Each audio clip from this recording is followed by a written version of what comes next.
আসসালামু আলাইকুম। কি জীবনে সফলতা খুঁজতেছেন, পাইতেছেন না?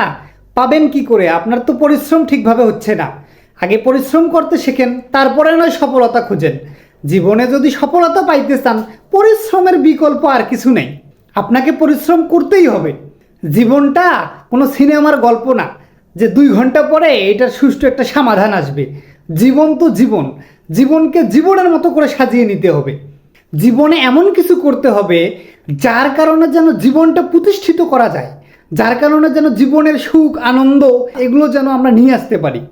জীবনটাকে সাজাইতে হলে এমন পরিশ্রম করতে হবে যে পরিশ্রমের মাধ্যমে যেন আমার জীবনটা সুন্দর হয়, আমার জীবনটা যেন স্বাবলম্বী হয়।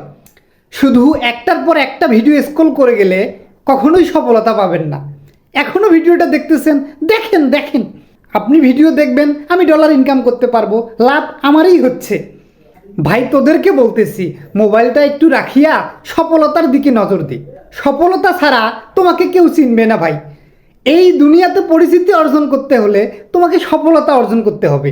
সফলতা করতে হলে পরিশ্রম করতে হবে। পরিশ্রম ছাড়া কখনোই কিছু সম্ভব না। তোমরা আরেকটা কাজ করতে পারো, বিবাহ করো।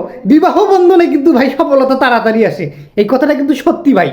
যদি তোমাদের এইরকম স্বার্থ থাকে, বিয়ে করার এবিলিটিটা কমাস কম থাকে, তোরা বিয়ে করে নে ভাই। বিয়ে করলে সফলতা শিওর আসে, মাস্ট বি আসে।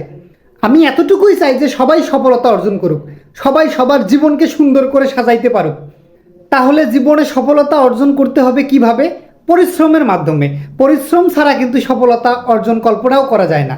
সুতরাং মোবাইলে এই ভিডিও দেখা বাদ দিয়ে কমাস কম একটু ভালো কিছু করার চেষ্টা করো ভাই। কমাস কম কিছু একটা করে জীবনটাকে প্রতিষ্ঠিত করো ভাই। জীবনে সুখী হইতে হইলে, জীবনে সফলতা অর্জন করতে হলে অনেক পরিশ্রম করতে হবে, পাশাপাশি সুনির্দিষ্ট একটা প্ল্যান করতে হবে। যেই প্ল্যানের মাধ্যমে তুমি সাকসেসফুল হইতে পারবা, জাতি তোমাকে চিনবে, জাতি তোমাকে দেখতে পারবে। যেই পরিশ্রমের মাধ্যমে জাতি তোমাকে চিনতে পারবে, জাতির সামনে তুমি মাথা উঁচু করে বলতে পারবা, আমি একজন সফল ব্যক্তি, আমি সফলতা অর্জন করেছি, আমি পরিশ্রমের মাধ্যমে সফলতা অর্জন করেছি। আমরা যদি হিরো আলমের দিকে একটু নজর দিই, দেখবেন মানুষটার কিন্তু চেহারা অত সুন্দর না, দেখতেও ভালো না, তাও কিন্তু তিনি একজন সফল ব্যক্তি। কারণ কি? কারণ হইল তার পরিশ্রম। তার পরিশ্রমের মাধ্যমেই কিন্তু আজকে সে এই পর্যায়ে এসে দাঁড়িয়েছে। এখন পুরো বাংলাদেশ শুধু না, পুরো পৃথিবীর মানুষ মনে হয় হিরো আলমকে চেনে। হিরো আলম যদি সফলতা অর্জন করতে পারে, আমরা কেন পারবো না?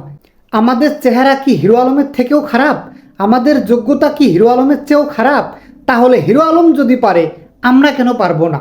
আমরা যদি চেষ্টা করি, আমরা যদি পরিশ্রম করি, অবশ্যই না অবশ্যই একদিন না একদিন সফলতা পাবো ইনশাআল্লাহ। তাহলে কথা আমাদের একটাই, যে কোনোভাবে হোক সফলতা অর্জন করব।